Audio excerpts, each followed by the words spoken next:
Good morning, ladies and gentlemen. Eddie Marcus here again. Just like every morning, I'm here doing it.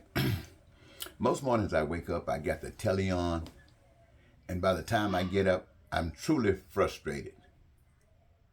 I'm frustrated because, hold on, let me go get this dog out.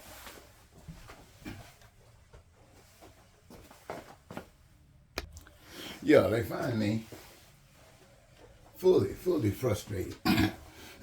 Excuse me, got the dog out. You find me fully frustrated. And why am I frustrated? Because they're talking about stuff that's cancerous, it's rotten. It's not about repairing, it's just dwelling. For instance, you're talking about Donald Trump. You're talking about what he has done. You're talking about what his followers are doing. You got other people who are putting them down, and you see some accountability taking place. And then you start rejoicing. Somebody's going to be held accountable for this. And you got other people saying, speculating on what it's going to take.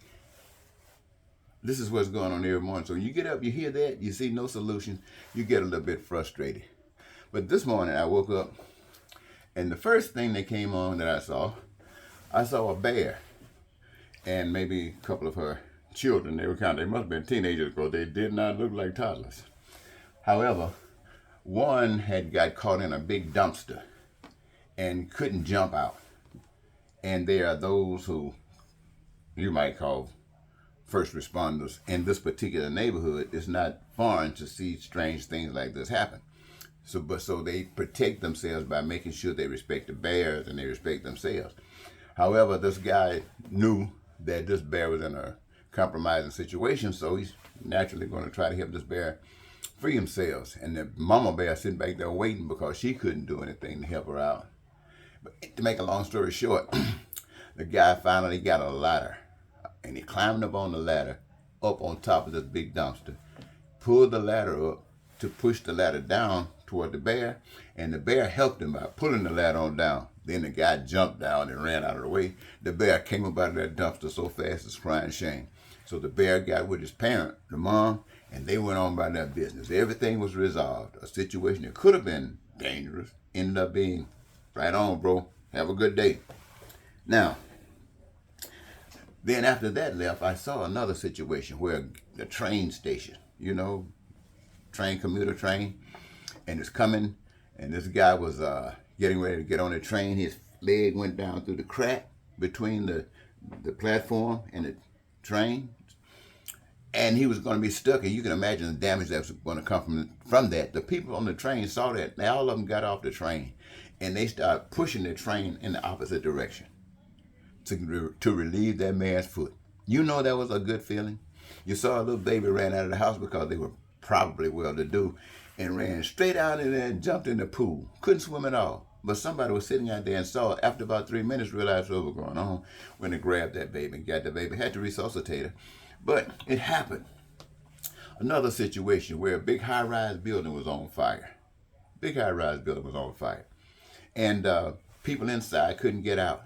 And there was this, I believe this was in France, and there was a guy from Jamaica over France not Jamaica, but some African country. And I can't think of it. But he saw what was going on. The fire department was out there, not fire department, police were out there trying to figure out the situation. And they were waiting for the fire department to come. This young man, I think he was from Kenya, he saw it, and he just started climbing this building. Everything he could find on, he said he didn't even know what he was doing. He just started putting foot in hand here. Next thing you know, he had climbed way up this building. Up there where that kid was hanging. Now I got two situations. One situation, this kid was hanging. This guy grabbed the kid from hanging and saved this kid from falling. That was out of sight. Another situation similar, people were trapped in a fire. This guy went up there, climbed up there before the fire department got there. Policemen didn't know what to do and broke these windows out of the high-rise building and sticking half his body in there, retrieving people from this smoke-infested building. These are people that were doing things for other people. One man was walking down the railroad track, and some baby was being held by the grandmama and slipped and fell in the train track, and the train was coming. This dude sped down that track, getting there before that train to relieve this guy. What am I saying?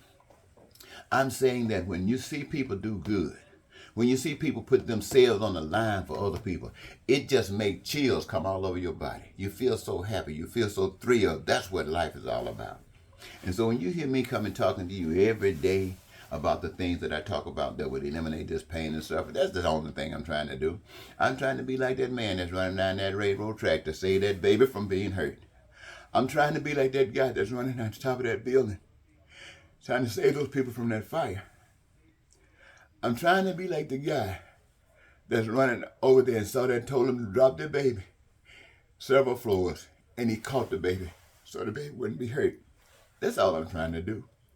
Then I asked somebody, because sometimes that doesn't happen that way. It just happens sometimes, and a camera's there, you can catch it. It's an absolutely wonderful feeling.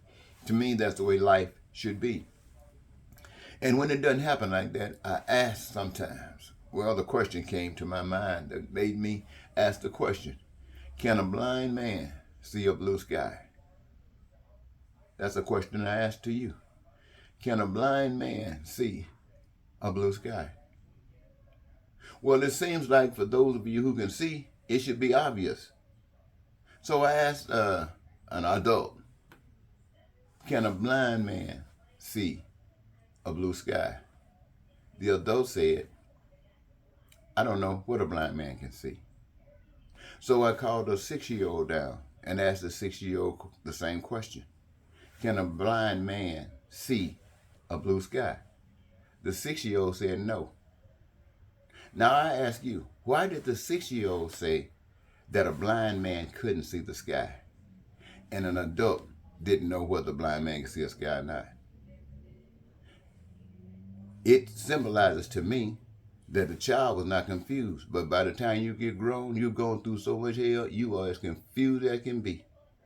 And the world that we're living in represents confusion, where things are happening and you don't know what's going on, have no idea what to do or why.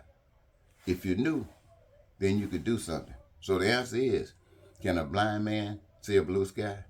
I think you kind of came up with an answer on your own. I'm going to leave it there because I think this was a wonderful morning.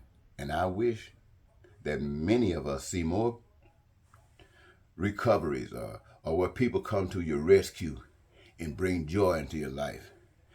And that the news people, that the commentators on social media would spend more time talking about the joys of doing the right things, even though you don't see them that often. Talk about it. Talk about it. It brings relief to you. Relieve that pressure. Relieve that burden, that hell that we got on us. Just like seeing people run and rescue those in danger. A car going under the water. Somebody dive in and say, we got to get them out of there. That's compassion. That's caring. That's automatic. You didn't need to have nobody tell you to do that. You didn't need a paycheck to do that. You didn't need anybody beg you to do it. It just automatically happened.